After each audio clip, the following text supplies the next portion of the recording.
Yes, sir. You are live. You can start. Okay. Good evening, doctors. Myself, Shalendra Meena from FDC Limited. I welcome you all for this very unique webinar where we have got India's most revered and most successful dermatologists who will share their success stories with us. It is said that success is no accident. It is hard work, perseverance, learning, studying, sacrifice, and most of all, love of what you are doing. So let's hear most inspiring stories of their struggle years and the life lesson learned out of those struggle. And to moderate today's session, we have most eminent doctor from Pune, Dr. Narendra Padavadan. Let me give a brief introduction of Dr. Padavadan before handing over the session to him. Dr. Padavadan is the ex-vice president of IADBL and ex-president of Maharashtra IADBL, ACSI and AHRS. He is convener of e-voting. He is also chairman of practice management cell of IADBL and organizing chairperson of last year Dermacon 2020 that happened in Pune. So before not taking much of your time, over to you, sir, Dr. Patwardhan. Thank you very much. Thank you, Shailendra. Welcome, everyone, and warm welcome to the delegates who have joined. Welcome to the first episode of Life Lessons Learned. And life lessons learned are from the mouth and the experience of the senior dermatologist. And our first episode is with our two senior colleagues, Dr. Rui Fernandez and Dr. Ganesh Pai.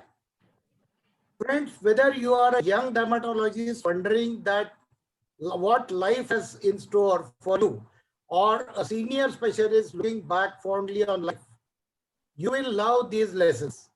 Lessons on life and living, lessons on success and satisfaction, lessons of inspiration and imagination. From stalwarts we have all admired throughout our life. The topic for today is life lessons learned by this successful dermatologist. Our first invitee is Dr. Rui Fernandez. I don't think he needs any invitation on the platform dermatology, but still probably for some juniors. Let me introduce Dr. Rui Fernandez, a fatherly figure, very respected dermatologist from Mumbai. Dr. Rui Fernandez has been retired professor and head of the Department of Dermatology, Department GS Medical College and KM Hospital, Mumbai. He is our past president of IDVL, and he is also a founder president of Indian Society for Pediatric Dermatology. I happen to be with him since many years. I remember when I was a junior and had just passed out my MD, sir gave me one topic to discuss. I still remember that topic. It was the treatment of vesicular bullous diseases other than pemphigus. Probably it went very well, and a pat on my back was something which I will never forget. He said that your talk was very good, and from that day I realized how a teacher can be. He is a fantastic teacher. He is absolutely a father figure, and now he is with us. Thank you, Rui Fernandez. Welcome to this webinar. Welcome, Dr. Ganesh Pai. Also, of course, I will introduce you to the audience later. And with this, I request Dr. Rui Fernandez to start his talk. Dr. Fernandez, please. Thank you, Narendra, for that lovely introduction. And thank you also for having Ganesh Pai, who's a good friend of mine, on panel with me. When you gave me this topic of lessons I've learned, it took me down memory lane and brought very nostalgic memories of the time when I was a student and I learned lessons in dermatology. Now those lessons have been converted into habits. And therefore, I'd like to share a few of them with you with all the audience. So welcome to this webinar, and I hope Ganesh and myself will be able to impart some sort of our experiences to all of you. The first lesson that I learned was when I was, an early lesson that I learned was that you must write your findings and your provisional diagnosis on every prescription that you write. That is the first thing that I had learned. It so happened that I was a houseman in medicine, my first post. And as a houseman, you interact first with the patient as soon as he is admitted to the ward. And I was very enthusiastic, and I wrote my histories the best I could. But when I showed it to my immediate senior, who was my registrar, at that time we used to have houseman, 2 posts of houseman, then he became a registrar, and then went on further. So the registrar is to check your notes and then write his notes. So the registrar checked my notes and says, I see. So I didn't understand what all your findings have not been. Why is it? Are you diagnosis and you'll be shamed by me? Is that a fact? He sort of read my mind. And he said,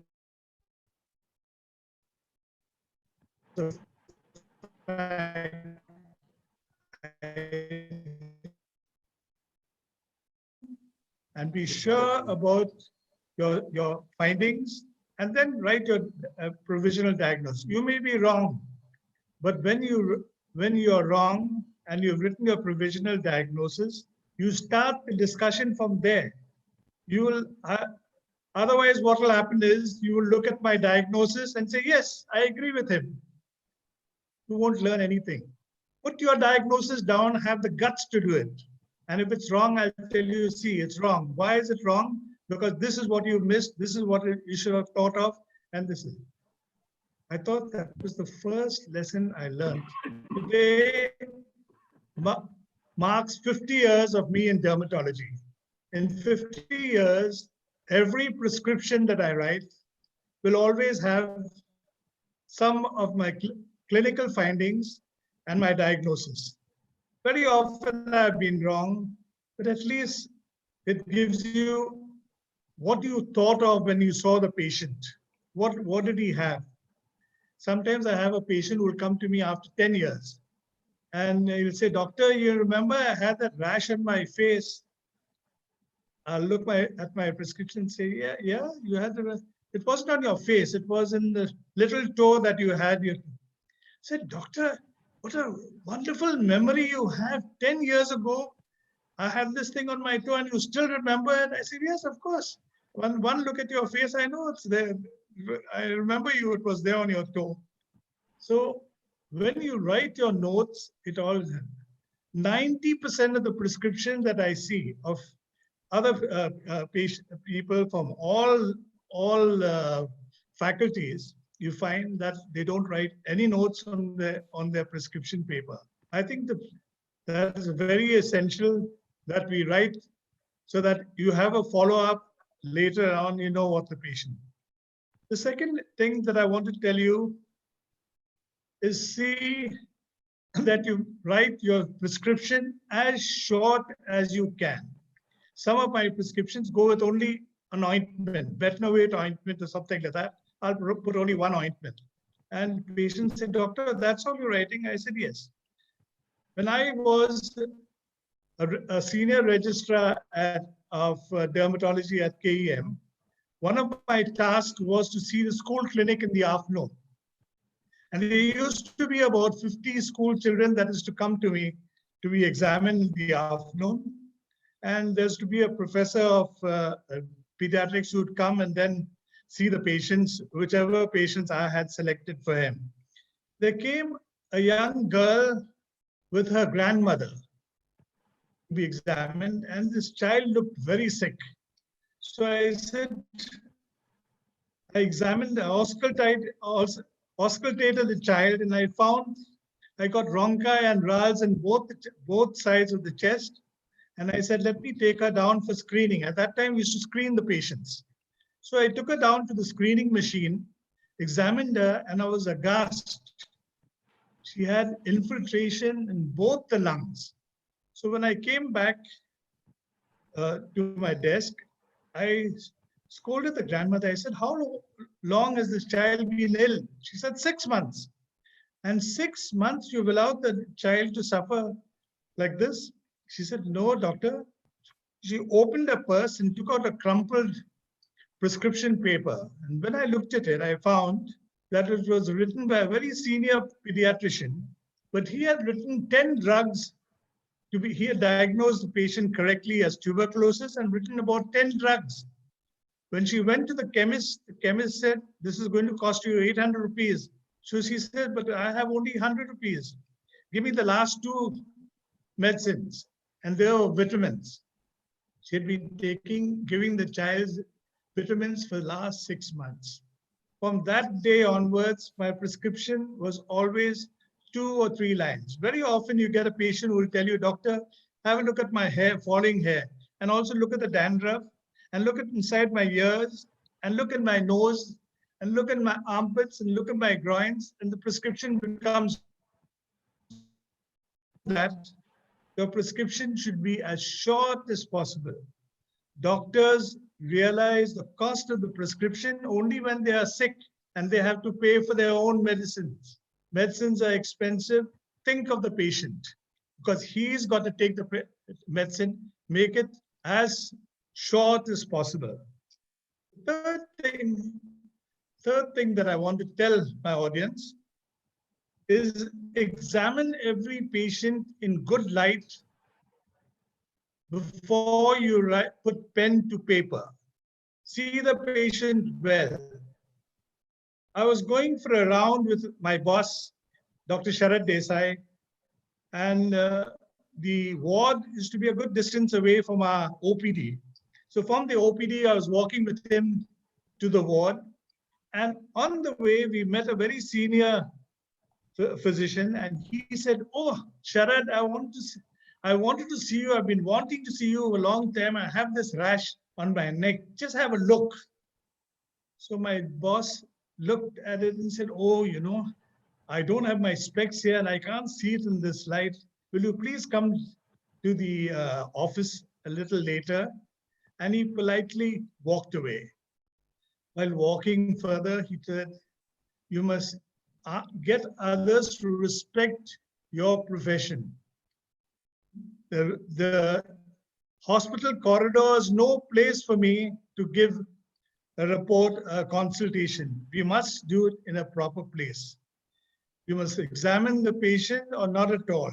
So every patient deserves to be seen properly, in good light, in your office. You have to take a good history. You have to do a proper examination and then write a prescription. That was the lesson that I learned from my boss. Ever since that time, I never see a patient. When I'm going for a walk on the promenade, lots of people meet me there and say, oh, doctor, I've been longing. I have not found the time to see you. See this thing, and the fellow will have a psoriasis on the elbow and he'll put it near my nose and say, see this? I said, no, I don't have my specs.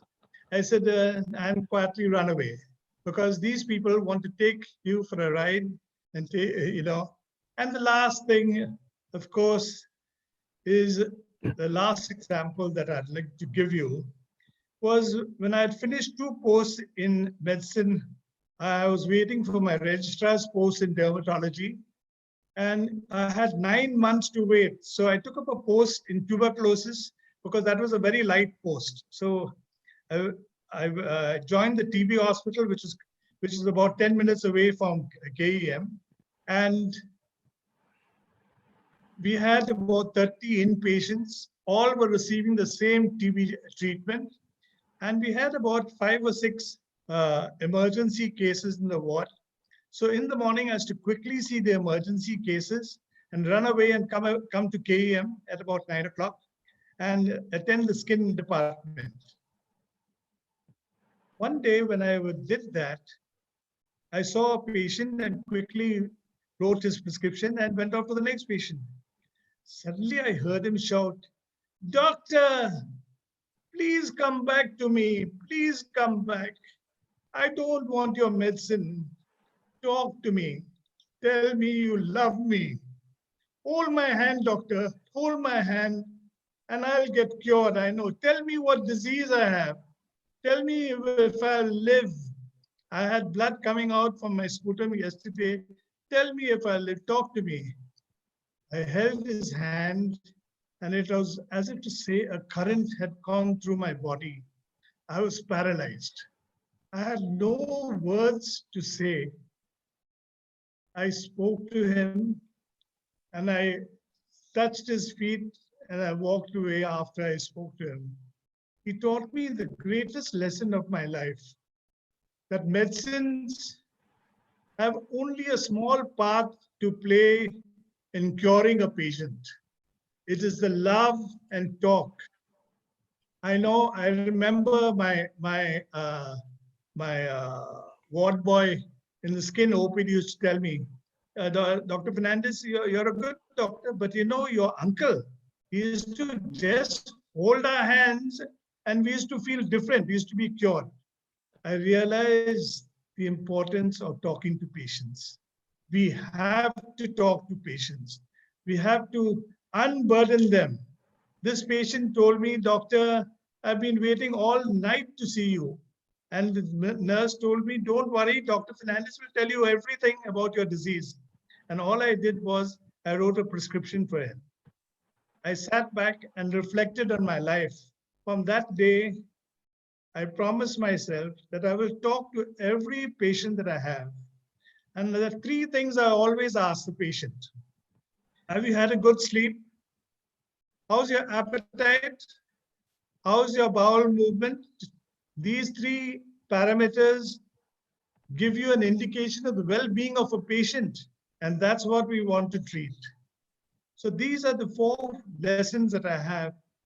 And lastly, to my good friends, students who are in our audience, I want to tell them, don't expect somebody to treat dermatology to you.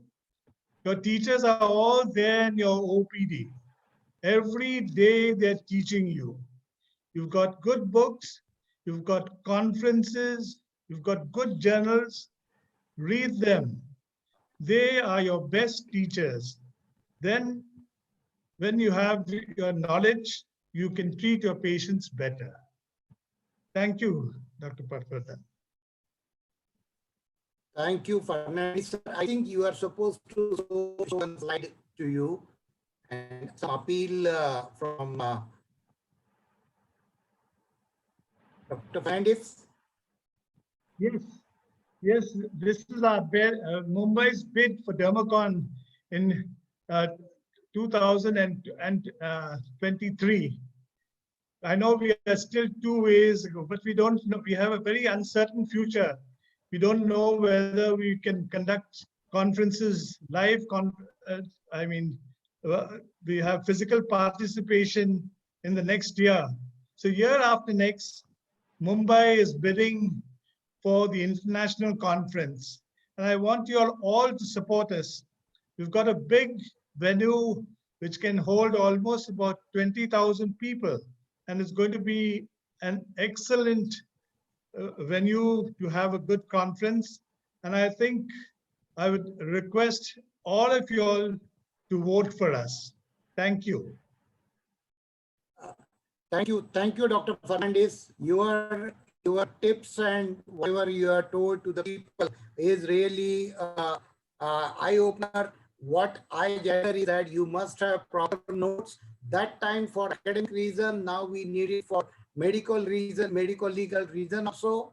Examining patient properly in a daylight, spend some time with the patient, hold his hand in case of his, to alleviate his agony, and many more. Sir, we are going to have lots of questions afterwards and be prepared for this. And thank you very much for your wonderful presentation. Thank you. Friends, after this, we are going to have a second speaker. Again, a very well-known senior personality coming from Karnataka. He is no other than Dr. Ganesh Pai. As it is, he also does not need any introduction, but I have to do this formality. Dr. Ganesh Pai is the director of Dharma Care Skin and Cosmetology Center, a very high-tech center. He is running it in Mangalore. He is an ex-professor at Kasturba Medical College and K.S. Hegde Medical College, Mangalore. And of course, he is also a past national president of IIDVL. Apart from this, he is a very wonderful host and a human being. I remember his hospitality when we had an overnight stay at Mangalore in our bicycle rally from Goa to Kochi. We had an overnight halt there, and Dr. Ganesh Pai with a couple of my colleagues took us to his lovely house and introduced to his very lovely and charming mother. I remember his mother again. And then we had a wonderful time in the club where he took. We had lots of interactions with Dr. Pai, and he is the one who has brought me in the national IIDVL channel a couple of years back. With this small introduction, let me request Dr. Ganesh Pai to start his proceedings. Dr. Pai, please. Thank you, Narendra, and thank you, Rui, for having been on air for the last 10-15 minutes. Learned a lot. Well, I'll start a little earlier. See, I grew up in school, in Dinobli School in Dhanbad, which is now part of Jharkhand and then part of Bihar. So it was an American missionary school, and I had a very wonderful schooling with Father Hess, who was the principal of the school. And he always used to ask us to be flexible, to persevere in whatever we are doing. He'd always say, you keep throwing mud at the wall, and sooner or later it will stick to the wall, which meant you keep going at it.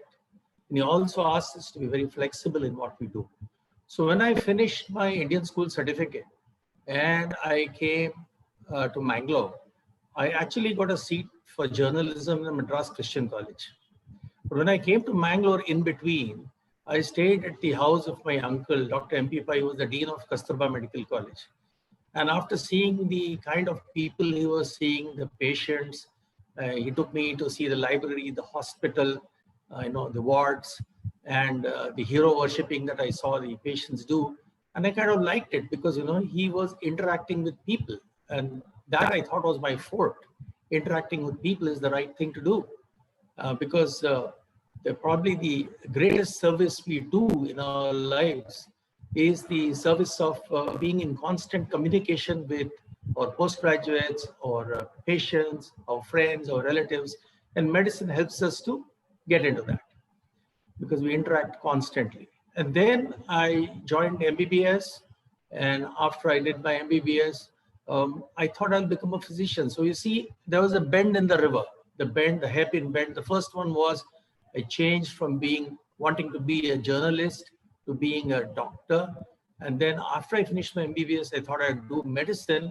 But when I was posted in dermatology, I thought that was a wonderful line to be in because you could see that the bosses were well rested. They had 8 hours of sleep at night. They had no night duties, lots of jokes, lots of humor. And there's a lot of medicine involved with dermatology because, though you had the eczemas, the scabies, the psoriasis and the likes, you also had bullous diseases and systemic lupus erythematosus. So there was a constant interaction with the medical fraternity. And so I thought this was great because, you could actually indulge in your hobbies and activities. Some of the things we had, I like traveling. I like listening to music. I like, playing sports. I also run an animal care charity here. So all of these, if you need time, you can't be a very busy doctor once you come home. So I dedicated myself to teaching. Initially, I joined the post-graduation and I had Dr. Jayan Shetty and Dr. Sudarshan Hegde, who are Bombay trained, dermatologists. And they always used to talk about Leslie Marquez, and Leslie was so well known to Rui. And so then, I always used to get these stories of Sharad Desai and everyone else because they were from Mumbai. And they're very broad-minded. You see, they're very visionary dermatologists. They're very nice to me. And so I got into post-graduation and I finished the post-graduation. And after that, I joined the Kasturba Medical College, where I was the professor until I left it after some time, after about 26 years. And then I went into full-time teaching and a full-time practice for some time. And then I joined another medical college. So effectively, I'm about 7 years less than Rui in dermatology. He's finished 50. I finished 43 years. And so this is how we kept moving. And I thought there was no glamour in dermatology when we joined, you see. Everybody said, oh, why have you joined dermatology? What's so special about it? If it's a wet lesion, you dry it. If it's a dry lesion, you wet it. And what are you going to present anyway? Because you have only two things. Either you have betanoate cream or you have benzyl benzoate to apply. So you just toss a coin and, half the time you'll be right anyway in treating the patient. So that's how it went. And look where it's come. The reason I'm going to tell you all this is, I was above average in my class. I always tell this to students. See, I had a sister who always used to come first in class, everywhere. And once she came second, and the whole town was after her, saying, why did you come second? She later on passed the IAS and she became a chief secretary in Gujarat. I wasn't like that. I started almost at the bottom of my class and kept on improving so that everybody was happy all the time. And I went on to come third in my class when I finished school. And this is the way the pattern was. So I was into everything. And I see, this is what I see in life. Most of the people you see in your careers who have done very well are all-rounders. Okay. They are the Kapil Devs, the Imran Khans, the Richard Hadleys, who bat, bowl, field, everything. Or right now you can see the English all-rounders also. All of them you will see that they can do everything. And so if you always see now people who have had a great time in college, in singing, in dancing, in going for trips, as well as studying. They do everything. These are the people who are the best human communicators. And if you are a good communicator and you have good communication skills, you will do very well in your life. So that's one. I thought I shouldn't be missing some of the things. So yeah. So do not reach your pinnacle too early, because if you reach your pinnacle too early in life, then you should. It's because life is a marathon. You need to run a marathon and not a 100-meter or a 200-meter dash. So pace yourself and go around in such a way that you can do well. Now, another important thing that I did, that was I had been to Guy's and St. Thomas's Hospital in 1996, and I saw all the departments, and you had separate things. You had lasers which had just come in there, and you had the bullous diseases section, you had the general dermatology, you had the psoriasis clinics, you had the phototherapy units. So a lot of these things were around, and I said when I came back, let me emulate this and let me start on my own.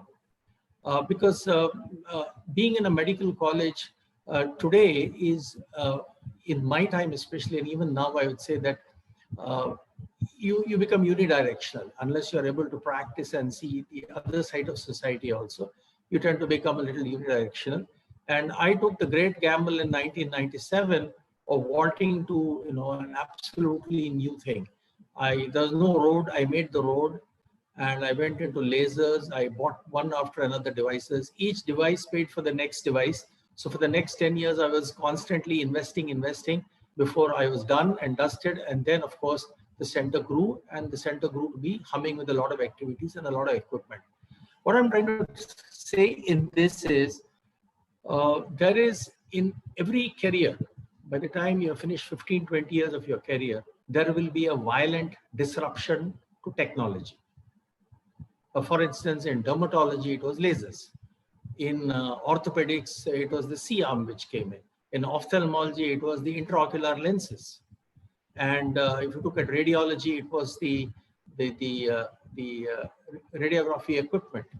All of these things that came in, if the doctor, the dermatologist or the physician or the radiologist or orthopedician did not embrace this technology at around 40 or 45 years of age, he was left behind.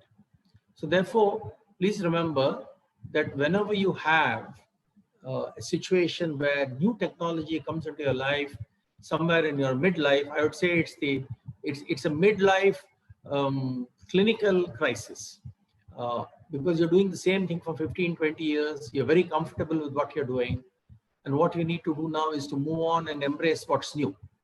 Because the only thing constant in life is change. And if you don't embrace the change, then you tend to get left behind.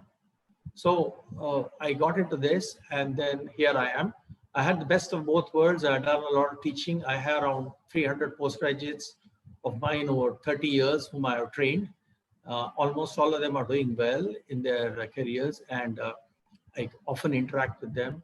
And one of the greatest joys and blessings I had was to mold and shape the careers of many young dermatologists, because they are like a blank slate, and it's for you to fill them with integrity, with the dignity, the care and handling of patients, regard and respect for seniors and elders, thoughtfulness, politeness, something that Rui embodies so beautifully in everything. Rui, of course, was supposed to be a little strict also. So once when I invited him as an examiner and he came to Mangalore, the postgraduate said, "Oh my, sir, why did you call Dr. Rui Fernandez? Because, he is known to be very strict." I said, "Don't worry, we'll manage him." And then he was an ex-student of our college. And then all the nostalgia of the coffee in the Taj Mahal Hotel and, seeing the old sites. And then Rui was also at that time, both the examiner and the candidate. He would ask the question and answer it before the candidate could answer it. And so it was a very joyous occasion. And so after that, whether it's him or Chetan and all the dermatologists of Mumbai and Pune, of course, now, I had a very special place in my heart. So I think with this, I would, so what am I doing now? Well, I'm about a year and 4 months short of 70, into full-time practice, into running an animal care trust with which phlebotomizes street dogs and looks after injured animals, because a lot of cattle get damaged by vehicles, and sending displaced snakes from construction sites to the nearby forest. So there's a good time, with that. And I have 4 grandchildren to spend time with, and grandchildren are wonderful to be with, because you discover sooner or later that there is a common enemy in between the grandchildren and the grandparents. They get bonded very quickly. The grandchildren come running to the grandparents anytime there's a minor crisis between their parents, and then they know that there's a sanctuary there, there's a secure zone. So I'm having a good time with that. I do a lot of reading, and generally, the only thing I now pray for is, let me be of as much help to people as possible. Stay healthy, stay fit. Narendra does cycling all the time. Well, I go for long walks or jogs. And because unfortunately for Mangalore, we don't have flat roads like in Pune. Either they are ups or downs, they're all guttas. So either you go up with a lot of difficulty, or you come down and have difficulty in stopping the cycle. So that's the way life is now, and I enjoy myself. So I think we should be opening it to the next part of the session. Thank you. Thank you very much, Dr. Ganesh Pai. You really took us through the journey of your 40 years of career, and really thankful to you. Friends, our main session starts now.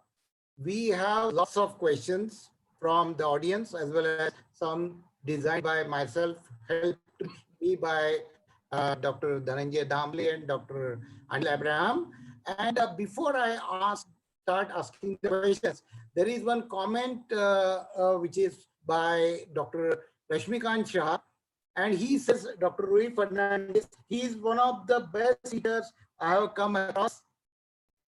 Tips are very useful in setting my practice and continue the same as on today as far as this practice is concerned. So this is a very nice tip sent by Dr. Rashikant Shah. The first question to both of you is from our friend from Ratnagiri, Dr. Sudhanshu Mehta. He said, what is the most appropriate time or age to slow down in your practice? Dr. Fernandez or Dr. Ganesh Pai, you can take it till he comes. What is the most appropriate time or age you can slow down in your practice? Well, to put it in a very humorous way, There was a seminar on sexuality in France. And then when the question and answer time came, a 90-year-old lady gets up and asks the speaker, "Sir, when does sex life end?" So by that logic, I believe that, you see, I'll tell you what is interesting. We are brought up here and programmed to age very nicely after 60 and very quickly. And if you don't slow down, people keep asking me, "Hey, why are you not slowing down? Oh, why are you going? People ask me now, what more do you want? I mean, I don't think you need more money. I don't think you need more happiness. Why don't you just sign off? Why are you working?" You see, the point is, it's the pleasure and joy of working. I work today because I want to, not because I have to. Because I can interact with a lot of people. I can interact with a lot of interesting patients who come with, they open their heart to you once they get to know you and they know you well. You can even, especially if you have a broad vision and they have a broad vision, you can discuss so many things in life and so many things that they have done. And very often they will come to you and even ask you for your opinion. So when I went to the United States one time I saw an 80-year-old woman having a grand celebration of her birthday with 80 balloons. And she was looking forward to the next 10 years. And here, when we are 60, we talk of vanaprastha. And then everybody starts, if you don't fade out, people will make sure you fade out. So my belief is, keep your foot on the pedal. Keep your foot on the pedal, keep going, cruising, don't accelerate, cruise.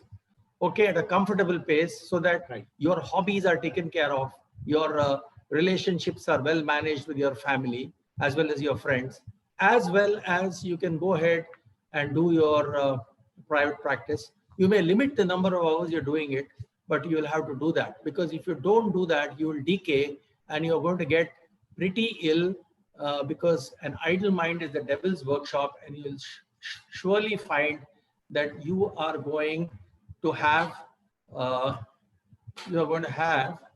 difficult time in your life doing nothing, sitting and idling. Because I have seen a lot of people, I have seen bank managers, until 60 they are fine, and when they retire, all of a sudden after 2 or 3 years, their sleeping hours have changed, their shirts no longer are ironed, they have all kinds of illnesses. So one of the greatest gifts of being a doctor is you don't have to retire, unlike a banker or somebody in a government job, or you don't have to retire. So please keep going. That's my message. Till you can, guard your health very well. Okay, that's important. So there is no retirement age. One has to decide his own priorities and then slow down and decide when to stop. That is what you want to say? Yes. Okay. You really don't need to stop it. Yeah. As long as if the decision you have to take it, then to slow down. And the other reason for that is, see, we don't, unlike general surgeons or cardiac surgeons or neurosurgeons or people who have high intensity surgeries, where the hands falter at 75 or 80, we can always consult till the last day of our lives. बैठ के लिखना है, you sit down, pen, paper and write a prescription. Dr. Fernandez, are you there? Can I ask you a question? I think till he comes back, Dr. Pai, I will ask the questions to you. One of our colleagues has asked, in this era of fungal infections, do you write down the prescription for 2-3 months, or you write down for 2-3 weeks, see the response and then decide the further line of treatment? Because they say if the patient is 100% all right after 3 weeks, they leave the prescription, they just don't take the medicine, and that's the main cause for recurrence. So you prescribe it for 2 weeks, or you give full line of treatment, say 3 months or so. What is your way of? No, because you never know if the patient will develop a toxicity to the antifungals too. So I give them 2 weeks at a time, and I call them so that I get to see what's happening. And if I need, I will cycle from one type of an antifungal to another type of an antifungal cream too. So I believe that, you see, if you allow a patient to say, come after 2 or 3 months, he actually may stop applying the cream after 3 or 4 weeks. So I often tell them, look here, here's your treatment for 2 or 3 weeks. Come back after 2 or 3 weeks, and I'll have to slightly alter your medicine, I tell him, so that he knows there's going to be something new. I'm going to slightly alter it, and then we are going to progress further and change the treatment as and when necessary. That's important. All right. Right. Okay. I don't know what has, Dr. Fernandez, are you there? All right. There is a comment from our friend, Dr. Narendra Kamath. He says that he is very lucky today because he has worked under both of you. He has worked under Dr. Pai as well as he has worked under Dr. Fernandez also. So he is very lucky today. We asked the first question, any one person who influenced your life, Dr. Fernandez, any one person who influenced you in your life? Can you name anyone? Or your teachers or any who influenced your life? Some communication. Dr. Pai? Well, if you really look at the person who strongly influenced my life, that was my father, because he was British trained. He was a professor of engineering and a very Spartan man with very clear head, very simple, very focused, very honest, very principled. And he was the man who gave me all the values I had. Yeah. But when I did my post-graduation, I worked under Professor Jain Shetty, and that was a very nice person to work. He's no more. Dr. Jain Shetty was a wonderful teacher, very warm-hearted person, and very caring. Not only in the matter of dermatology, but I could in the evening approach him for any other problem I had. And so I was very strongly attached to him. And not only during post-graduation, later on when I became a staff member, so that has a very strong influence because he sort of calmed down my nerves. Others that have probably been a more strict person, more rigid person. He made me laugh and smile and full of humor. Yes. Dr. Fernandez, can you hear us?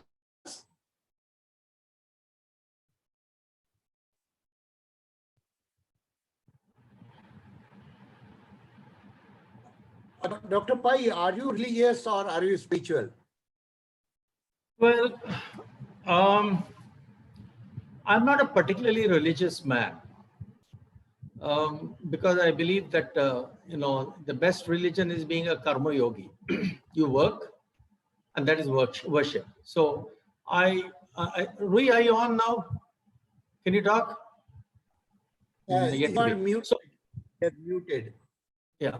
So I do go to temples when there are festivals.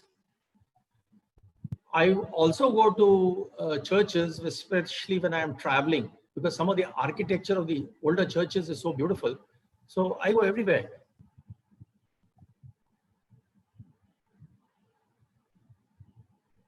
Yeah. You have mentioned about your favorite hobby of walking. Other than walking, what are the other things you would have to do in your off-clinic hours? Well, after clinic hours, I'd probably go for a jog. If the weather permits, I'll go for a jog or a walk. The jog would be half an hour. The walk would be around 45 minutes to 1 hour. And after this, I'm a man of simple pleasures. I would sit at home, open a book and read it, watch a TV serial or watch a small movie or read a book or generally entertain myself with people at home. Because one of the things we have as doctors, you'll agree, Narendra, is shortage of time at home. Yes. A lot of us become Santa Clauses, Yeah. We go before the children get up and we come back after the children are asleep. So we become Santa Clauses to a lot of them. What you would like to convey that after your practice, you must devote your time at home with your family. I mean, it's maybe... Absolutely. Family and also friends, set apart some time for friends because if you spend a lot of time with your family, they'll think you have no friends. And if you spend a lot of time with friends, they'll think, why doesn't she spend some time with family also? So you, you need the both. And sometimes both family and friends can meet together. Dr. Pai, you still write? Because I remember you presenting me a lovely book written by you. Yeah, You still well, write? yes, you know, I wrote a lot of middles for 15 years. In Okay. Deccan Herald and Times of India, there were humor columns on situations which you see in life. A lot of people appreciated it. A lot of people also wondered, you know, Dr. Pai doesn't have a practice, otherwise why is he writing every week? So that was also there. So you had all kinds of views on that. कि अगर इतना लिखता है तो इसका मतलब इसको patient नहीं है. That is why he is having time to write. So you had that kind of version, and you had this version also, wherein people said, "Oh, doctor, you have a good, you know, good turn of the hand. You write well." So, but right now I am on to writing another novel, which should be released by my 70th birthday, which is a year and 4 months from now. Okay. All right.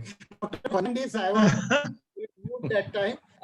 We want to know. So hang on. So you better be nice to me, otherwise I'll write wrong things about both of you. No. We'll be very nice to you. Dr. Fernandez, are you a religious person or a spiritual person?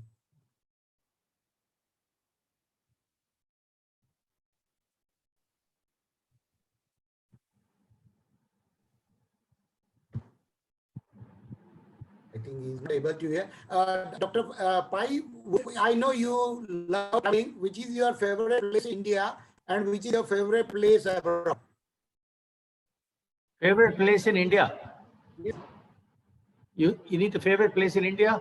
Well, any hill station really. I like, you know, the outdoors. I like going to any hill station. The nearest ones for me would be Ooty, of course, and maybe Kodaikanal too. But I know I had been to Darjeeling about 6 months back. I had been to a lot of, I like the hill stations. And, you know, most of the places where I go abroad are work and holidays. So, you know, you attend a conference for 2 days and then have a holiday for 3 days.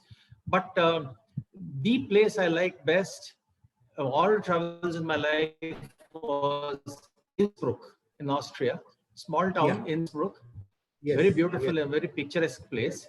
But the city which is most vibrant and which I have visited about 5 times in the last 4 years is Barcelona. And that's a great place to be in. Barcelona has got everything. Yeah. All right. Dr. Fernandez, can you hear us? Yes, I can hear you very well. I can hear you. Yeah, we wanted to know what are your hobbies and what are your hobbies after your clinic? What do you like to do or what do you do every day? Narendra, till a few years ago, I was an avid stamp collector. Okay. Yeah. But now I find relaxation in taking my dog for a walk.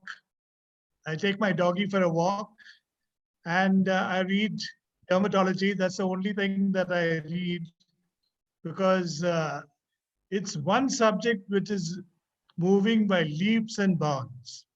And you know, for us old timers, it's like learning dermatology from scratch, literally, because everything is, you know, has changed so much.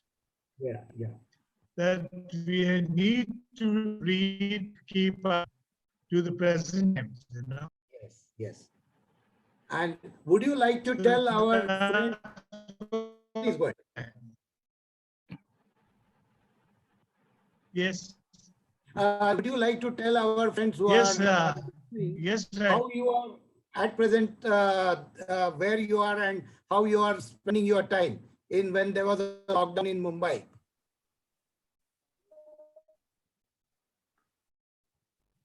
I've never had a holiday like this in my life. You know, I'm here surrounded by fields, vegetation, birds, you know, nothing to do, just admire the surroundings. Okay, all right. Okay, there's some. All right. Actually, Narendra, Rui was very smart. 15th of March, he escaped from Mumbai to Panaji, Goa, where he has been having a whale of a good holiday since the last 4 months. Yeah, he's ditched all his colleagues in Mumbai and is holidaying and relaxing and watching the case counts mount in Mumbai. All right. Okay. My next question. Yes, Dr. Fernandez. That's true. Yeah. Right. The next Yes. question is, Yes. if you were to, Yes. would you like to be a dermatologist again? In Dr. Pai? Oh, 100%. 100%. I would like it because it's given me. I mean, look at people like Anil Abraham. The man is a great dermatologist. He's a great theater person. He's multitasking. You can't do it in any other specialty, believe me. Yes.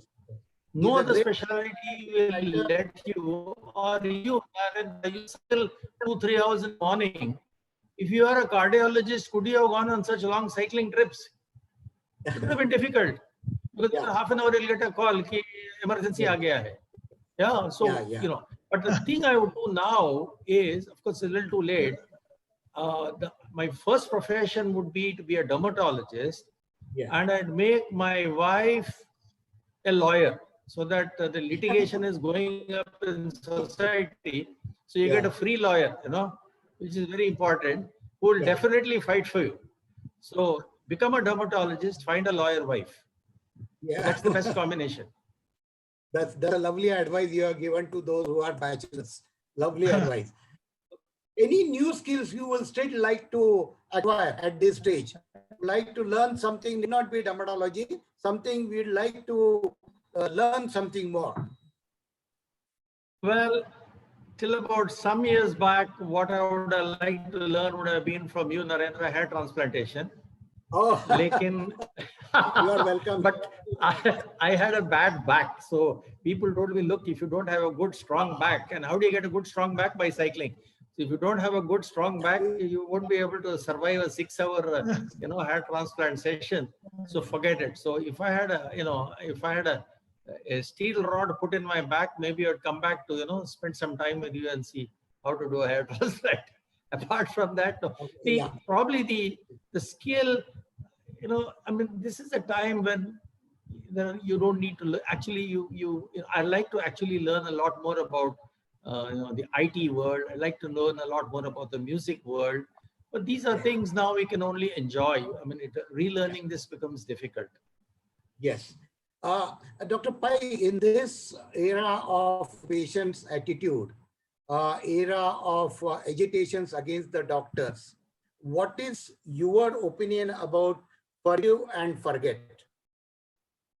Look, I will tell you, you always forgive, all right? But don't forget. If you don't get the lesson and you forget it, somebody else is going to do it to you all over again. So if you have been hurt or damaged by a patient or someone else, remember the lesson while forgiving the person. I would be doing that. Because, you see, there's another reason this is happening, and I want to bring this. What Rui said was 100% right. You see, you never see any litigation or any violent agitation against an Ayurvedic doctor or a homeopathic doctor. And why? Because they spend 20 minutes to half an hour taking history. They are very good listeners, they're very good psychologists, and they, what they, common English, they say they pocket the patient. Patient becomes blended with them. We don't have time, we cut them short when they give the history. We are a little arrogant, we are a little brusque, we make them feel unwanted. We quickly charge them, we do a procedure. And then if things are not going well, we just dismiss it as if, look, it's your problem, not mine. I've done the right job. And that's how, they go and visit a lawyer. That's how they come and become abusive. If you're nice and patient and caring and spend time, patients are not going to go and take you to court. Actually, when I started my hair transplantation and became a member of HRS, the then president that time, Sanjeev Vasa from Ahmedabad, gave us one simple tip. More time you spend in counseling in your office, less time you spend in the court. This I remembered. So we give more time for any procedure counseling. That is what I have learned from Vasa. What was Dr. Rui Fernandez? Who was the most memorable patient you remember?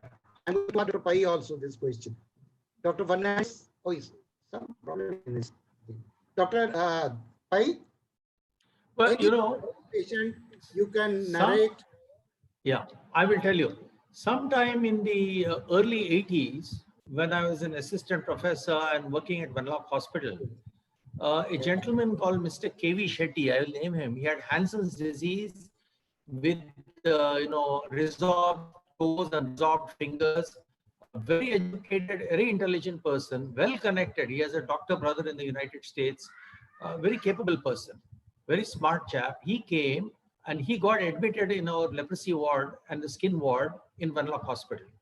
He soon discovered that, to have a shave, you have to bribe 5 rupees.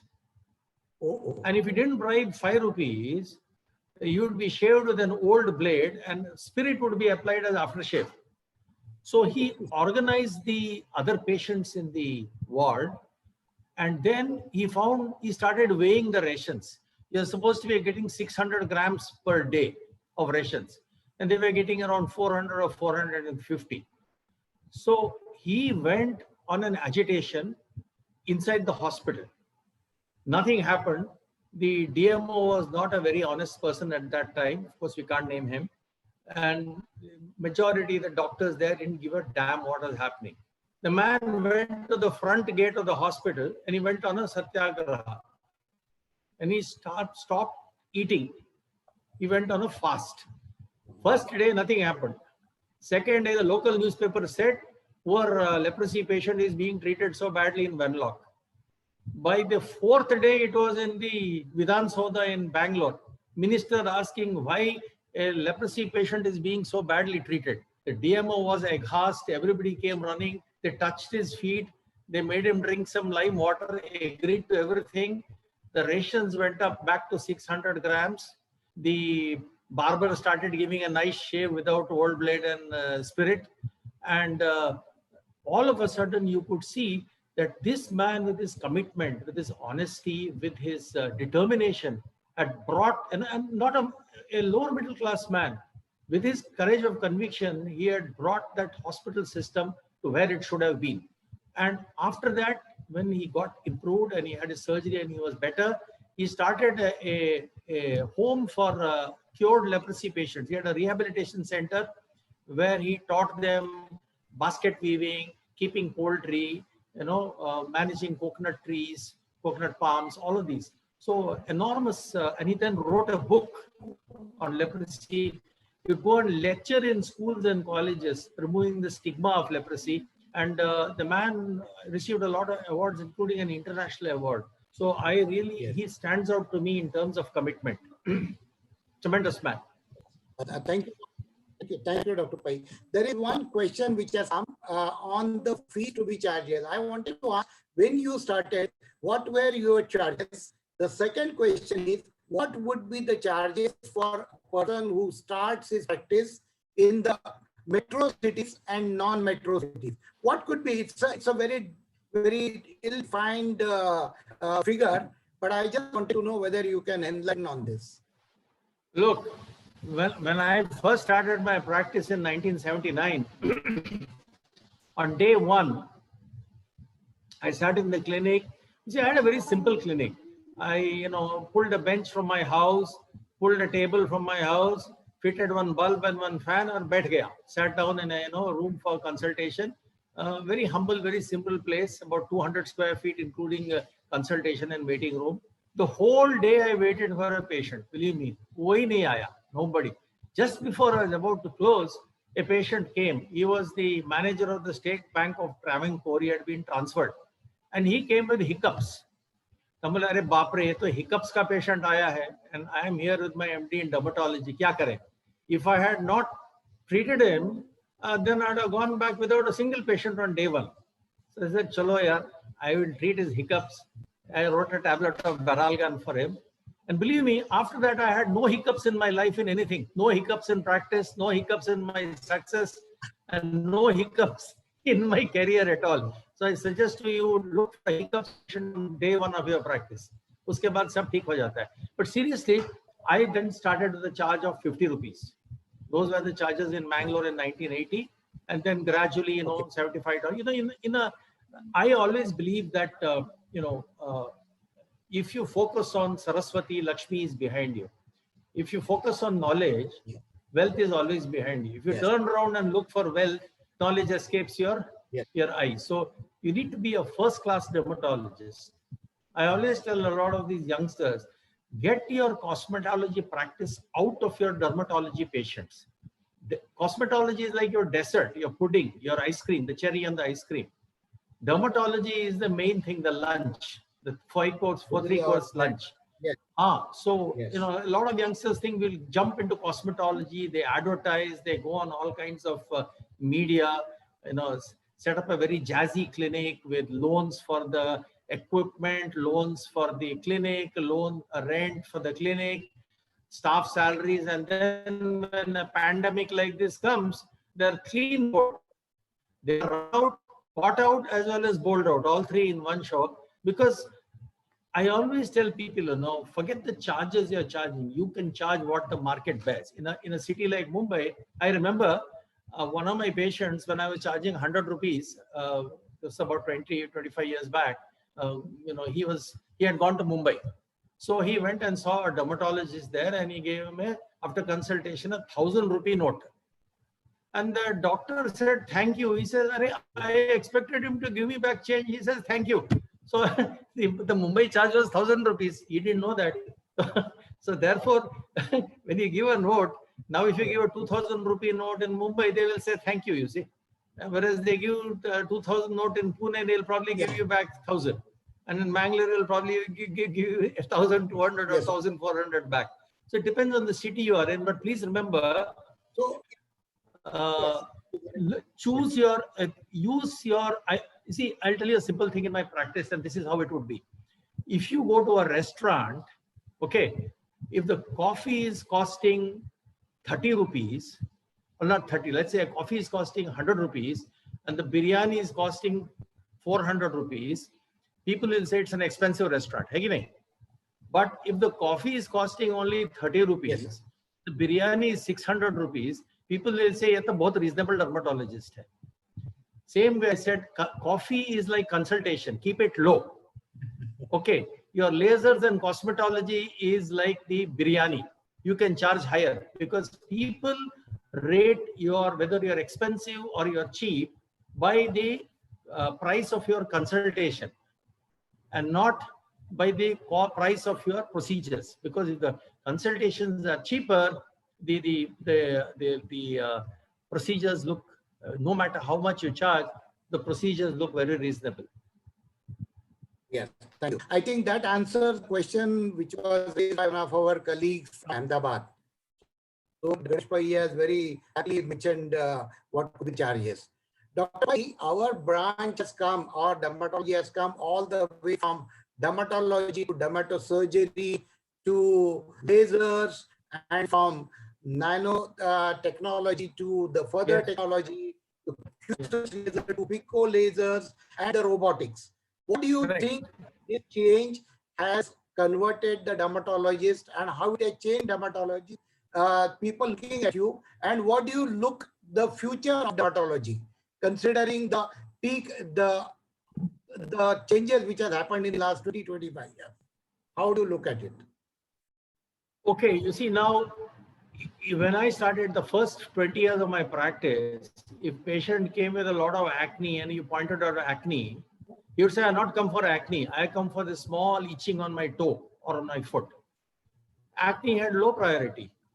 Hair loss wasn't so prominent and had low priority. But today, you will see a lot of people coming middle-aged, okay? They have blood pressure, they have diabetes, they have a thyroid problem, but they're not bothered about that. They're obese, but they want Botox, they want fillers, they want hair removal. So bahar se acha lagna hai. They want to look good from the outside, and the inside is rotting away. The whole of the inside is rotting away with all kinds of multi-system diseases. And they're not bothered about it. They don't want to exercise. They don't want to eat a decent diet. If there's a little weight on, chalo liposuction karte hain. These kind of things, you know. And so therefore you find that many of the patients you have today are impatient about, they want a quick fix. it should be a real quick fix. It's, you know, as they say, nobody wants to play a test match. Everybody wants a 2020. You know, you get in and you get out, and you know, that's why patients are also very upset. That's why patients are very upset when they don't get cured immediately. They expect ki, I have paid him money and I'm still not well. That kind of a thing. You know, the entire thing has become so commercialized, and that is the major. So what is going to be in future? I'll tell you. The future, and believe this, for people who have a lot of gadgets, you're going to get devices in the next 5 years, probably a pulse dye laser, which will have all the wavelengths in it. Tunable dye laser, which will have 540, 570, 650, 800, 940, 106 for everything. You just tune it. Maybe that machine will cost something like 1.5 to 2 crores. So individual machines will now get set into one single machine. That's what's going to happen in the next 5 to 10 years. Right. Dr. Fernandez, can you hear us now? Yes, very well. Yeah, very good. Very good. Yeah. Dr. Fernandez, Dr. Niranjan Nagpur has mentioned that when he was a junior, you were the registrar. And after the bosses round, you used to have a tea at 1 o'clock. And he remembers that. And he has asked you whether you still remember those rounds and the tea after that. Yeah. I do remember Niranjan Nagpur very well. He was besides being a husband, he was a very close friend of mine. Yes. And I cherish those memories that we had at KEM. Yes. And I'm glad he's here there with us today. Yes. The question is, I'm going to ask is to both of you. Dr. Fernandez, answer first and then Dr. Pai. What is your prescription of happiness for the young dermatologists as of today? Considering the pandemic which we are undergoing, everyone's business has come down. And what will be your prescription for happiness during this period and after this? Dr. Fernandez, the prescription for happiness, how would you like to go ahead with this COVID and then after this? I think everybody should take a good earned holiday at home with the family. All of us are missing that time with spending time with our family and loved ones. I think this is an opportune time to do that. Definitely don't walk about and without a mask. The mask should be the most important thing with you these days, and keep your family as happy as possible. Yes, Dr. Pai. Well, I think you have to learn. Sorry. You have to learn to live with less, Narendra. You know, I always say less is more. Yes. In this kind of a situation, learn to live a simpler life. You see, in fact, really, we were on an express train all the time. Faster, more patients, more lasers, more equipment, more practice, more conferences. Now we are on the platform. Corona has stopped the train on a platform, and we are on the platform. And the platform, you get, a newspaper stall, a banana stall, a juice stall. Enjoy all of those things also in life, because you don't know when the train will start again. Tab tak platform ko explore karo. Enjoy, Dr. Archana Singhal sent me a beautiful book of her sons, on birds. So now I have a large compound that have plenty of birds. And, I go around identifying them, and I take my grandchildren along with me to do that. I spend time listening to old film songs on Masti. A lot of things I wouldn't have done otherwise, reading books, writing another novel now, which I'm finishing. And I finished about 1/3 of that, finishing all those things. So, there's always another journey. But I will tell this to a lot of youngsters now: do not invest. Your money is gold. This country is going to go through unimaginably hard times over the next 1 year, because the money has been sucked out of the system like oxygen. Okay.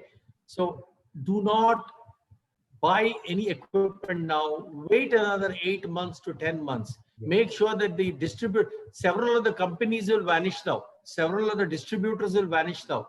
Many of the companies will close down. So you really don't know, and there's no point in buying something where you have no patients and then finally no distributor also. Hang around till this time next year and you get a clear focus on what's happening. Then you buy. Till then, learn to live that less is more. You know, learn to live with less. I mean, you don't need biryani every day. You can do with the dal rice also. Yes. Don't stretch yourself to take big loans. Yes. Please remember that. The loan is the worst thing you can have in your life at this time. Correct. Yes. Cut down on your loans as much as possible. Yes. While a flow of questions are coming, there is one regards to you by your student, Dr. Ganesh Pai from Dr. Sanjay Mukhi of Raipur. He has conveyed, he's listening to our talk and he has conveyed. Hello, Sanjay. Hello. Yes, very much Dr. so. Fernandez, you are a Yes. hard dermatologist. And Yes. how do you look at these new lasers and dermatosurgery and advances which have come along with this? And this I asked Dr. Pai. I would like to know, because you are still a hardcore dermatologist. So how do you look at this? I think, Narendra, I feel they definitely have a good place to play in dermatology.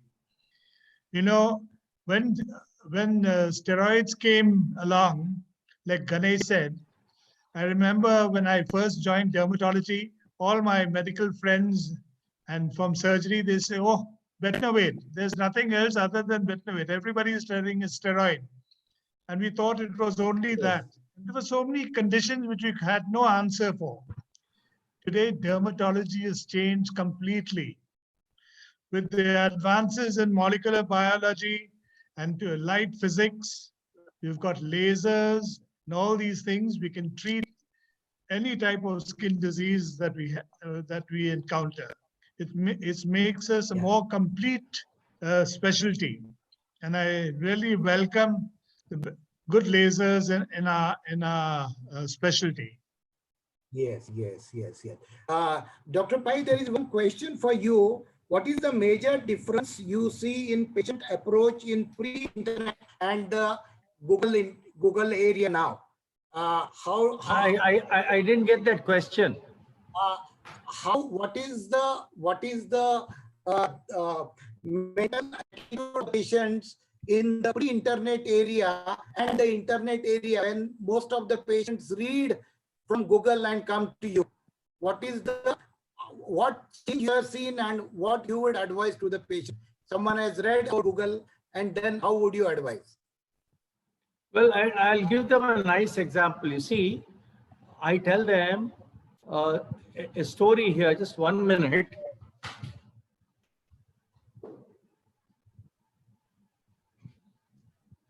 I will tell you one simple thing that happened. I had a lady who came all the way from Bangalore. She was a senior engineer in Cognizant, and she was listless, distraught. She had stopped working, and a father who was a farmer from Karwar brought her. And I asked her, what's the problem? So she had looked at those patches, Googled, and found out that it is some North American blastomycosis or some rare tumor which should have had a cardiac problem or a neurological problem in 1 year. And then what's the point anyway, because you're going to die in a year. And then I had a look at it, and it was 2 patches of tinea corporis. And it disappeared in 2 weeks of treatment. So I always tell patients, look here, Google is not the thing. You listen to me, I will tell you what it is. Then you go and Google and read about it. Don't Google about a thing on your skin and come, because you'll get wrong ideas. Google after you have seen me. All right. Okay, thank you. Dr. Fernandez, please go ahead, sir. No, I have a take on that, my own take. I welcome a well-informed patient. A patient has come to us with a problem. He has every right to know what problem he has, what's the disease, how is it caused. He's welcome to that. But we need to guide a patient about what disease he has. And a person who's well informed will definitely show better results by way of treatment and getting all right faster than somebody who's ignorant. Yes, yes. Your one message to the present postgraduate residents from both of you, Dr. Fernandez and Dr. Pai. This has come from Dr. Vidya Carter, Mumbai. Your Yes. one sentence, or you can give to the postgraduates of Datology. What advice you like to give? As far as education. I'm sorry. What did you say? That what advice I'd like to give postgraduates? Students. Advice to the students. The voice is breaking, Narendra. I can't. No, That's. we can hear you, sir. The advice I'd like to give the students is to Yes, sir. study and study. To study and be well informed, because when you're well informed, you have the have the power to cure, and if you have the power to cure, that's what you want to achieve. So I think you should attend all the conferences that we have. I'm totally against people who go to a conference and then after a day go sightseeing. I don't think that's what the conferences are for. Conferences are there for people to present their show, and we must encourage that. I wait from the first lecture to the last lecture, the last day, because everybody has prepared himself and is giving some message. And I think somewhere or the other, that one line may be the line between cure and disease. So if you hear something that is effective in your practice, do use it from all these things. I like to see people who come for a conference with paper and pencil, or paper, and they write down notes. I think that makes it all fruitful. So dermatology is not something that somebody can teach you. You have to learn yourself. Learn from magazines, journal. In the medical college, we used to have a journal club, so that people are always at the cutting line of the best in their specialty. Yes, sir. Dr. Pai? Yeah, I tell them the same thing. You see, even today, I make sure that I read the American Academy of Dermatology, JARD, the Blue Journal. I make sure I read the European Academy, all the journals that come to me, because what comes in the journals will come into the textbooks after 5 to 10 years. And so peer-reviewed articles are some of the best things you can have. I do that. I also tell all the residents now that this is the best time in your life. You're carefree. You don't have the burden of practice. You don't have the burden of responsibility. You have youth as well as maturity. Yeah. Greatest time of your life is between 30 and 35, maybe, when you have conquered one mountain and you are about to climb the next mountain. Enjoy yourselves, work hard, make dermatology the bedrock of your specialty. Because if you don't make it the bedrock and you only concentrate on cosmetology, other specialties will take us very lightly. They'll say, hey, what is he doing? He's a glorified beautician, or she's a glorified beautician. So make sure that you have a solid dermatology base, which gets you the respect of all your peers. And then make sure that you have a proper hold on cosmetology and procedures, so that you can earn a good amount of money too, because that is an important factor in life. Because when you earn a lot, you can do a lot of charity also. See, today I can't go and physically do work in the animal hospital or a blind trust or wherever, but I can make sure that some of the money I earn goes to good causes, where there are people who work hard and bring succor to old people, blind people, or dumb and injured animals. So it's important. Money is an important thing in life, but remember, blood and money are the same. Both should circulate. If blood stops circulating, you get a clot, you get a heart attack. Same thing, if money stops circulating and you become a conjuice, then well, that's the end of your life, because you'll only be counting money. You lose all the fine touches of life. If so earn, live a good life, donate, spend time with friends, and that's it. I would say that there's never been a better time, because you're all at the 10 a.m. sunlight, and Rui and I are about 6:30. getting close to, to sunset. So therefore, I hope the 6:30 walas have told the 9:30 walas how to, conduct their lives in the days ahead. Dr. Pai, we wish on behalf of our fraternity, we wish both of you minimum 100 years of healthy, successful, charming life in years to come. There are last three questions I would like to take before we end up. Since both of you are past presidents of our national IDL, the question has come from no other than our president, Dr. Kiran Godse. He has asked how would you have done in this era if you were to be a president as on today? How would you have tackled this pandemic, and how you would have done when in this era? As a president? Yeah, I suppose you are a president here. Oh, if I were a president, luckiest is to be an e-president like Kiran Godse, totally unused, fresh looking. At the end of January, he will look 10 years younger than he was because no traveling, no irregular food, no sleepless nights. I think Kiran has been the luckiest president, though he has not been able to achieve much because of the pandemic. The man's batteries are fully recharged. I saw him in one webinar the other day and I even complimented him for that.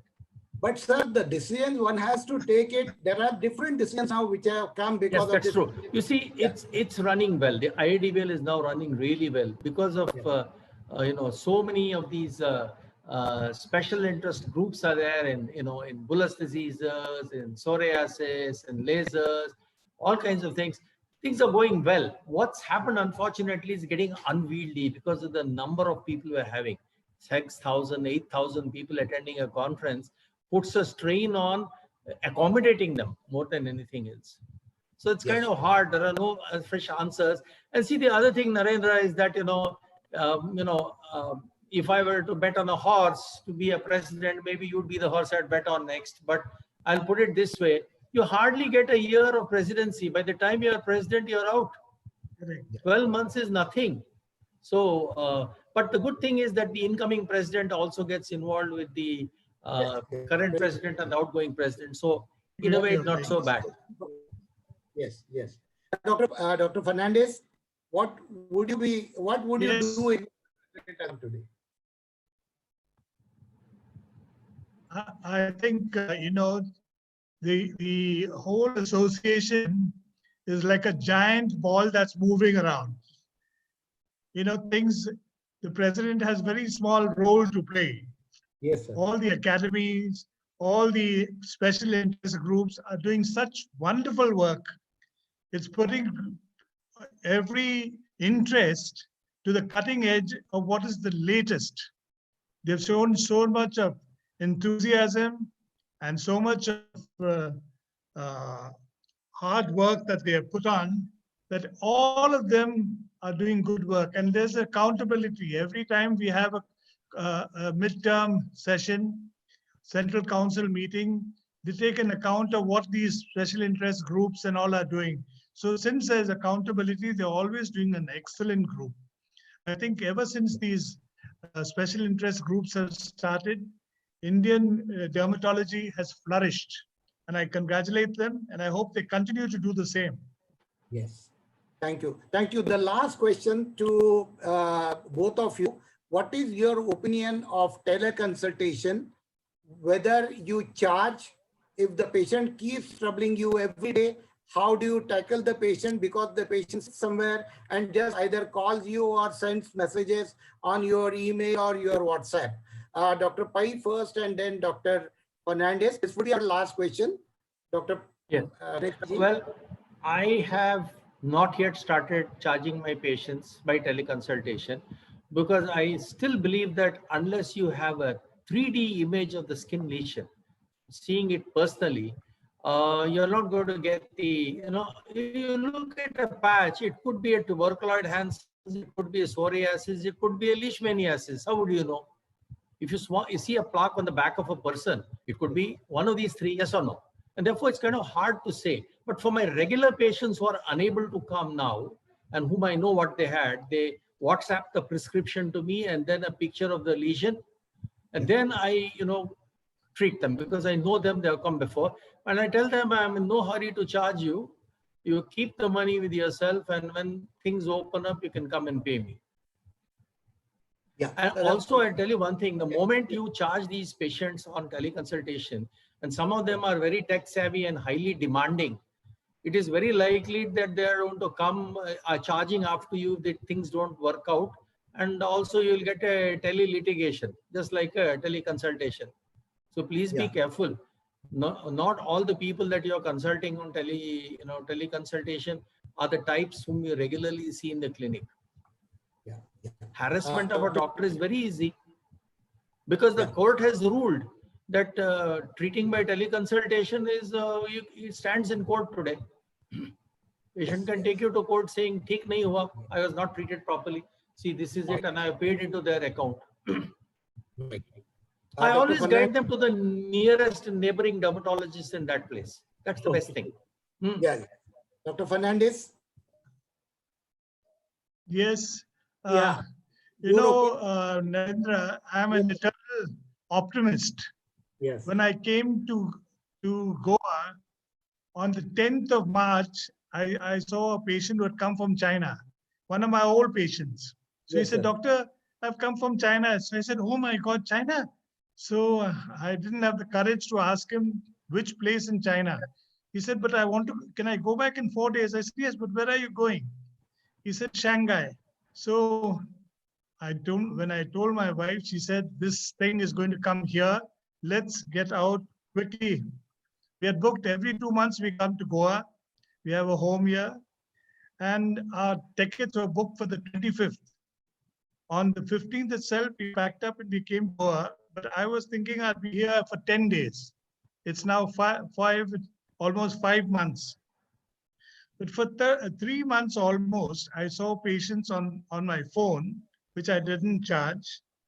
But the funny thing was, not a single person said, "Doctor, how do I pay your fees?" Nobody asked me. Yes. And it's only after the middle of last month that I started doing teleconsultation and charging. Patients do ask you, but it's nice to help patients in a time like this. It's nice to be, ours is a profession where we must give more than we receive. We have always been getting the goodwill of our patients. And I think I respect that. And I would like to extend my service to whoever requires it. Even if they ring me often, some people do, but it's all out of anxiety. And we are here to soothe people's anxieties. Yes, yes. Thank you, Dr. Fernandez. Friends, all good things come to an end. So is today's webinar. You have heard these two stalwarts in dermatology coming from the basic dermatology and reaching at this level. You realize that their journey was never smooth. It needs a lot of hard work. It needs a lot of dedication, and it needs a lot of empathy towards your patients. Then, depending on your interest, you can go in the field of dermatology, lasers, and something beyond that. But Dr. Pai has warned you that be careful in coming months before you invest. Whatever we are doing, be happy with this. Be with your patient, be with your family, pursue your hobbies, try to keep yourself cool, have healthy life, healthy food, and enjoy your day, enjoy your practice. That is probably what all these stalwarts wanted to tell us. I must thank Dr. Rui Fernandez, Dr. Ganesh Pai for accepting my invitation. My sincere thanks to Dr. Mohan of ADC and Dr. Shailendra Mia and his technical team. Sincere thanks to Dr. Fernandez because he is in an area where probably there is some connectivity issue, and I apologize to the friends who could not hear Dr. Fernandez for some time. But anyway, we'll try to rectify it. We would like to have many more sessions on these lessons which we are going to have. And I am really thankful to everyone, and have a wonderful weekend and enjoy your life. And thank you very much for being with us. Thank you, everyone. Good night to you. Good night. Good night. Good night. Good night. Thank you, Sir, it Dr. was a wonderful, wonderful session, sir. And I would say one of the most inspiring session of my life. And I'm sure every doctor who heard this stalwarts and veterans would be feeling the same, sir, and be inspired to do better in their life. I would like to thank Dr. Rui Fernandez and Dr. Ganesh Pai to share their wisdom pearl and inspiring us all, sir. Thanks a lot, sir. It was our absolute pleasure to host this session, sir, for you. And I would like to thank Dr. Narendra Padavadan also for arranging all these things and giving us the opportunity to host it. Thanks a lot, sir. And I would like to thank all the doctors and the dermatologists present today to take out their time and be present here in spite of their busy schedule. Thank you, everyone. Thank you very much. Good night, Good everyone. night. Thank you, Good sir. Good Thank night. you, Dr. Pai, Dr. Fernandez, Good night. and Good everyone. night. Night. Thank you. Thank you. Thank you. Thank you, sir. Thank you, sir. Ganesh. Thank you. Thank you, Rui. Ganesh, See you. Bye. I'm so Bye. happy to hear that you're an animal activist.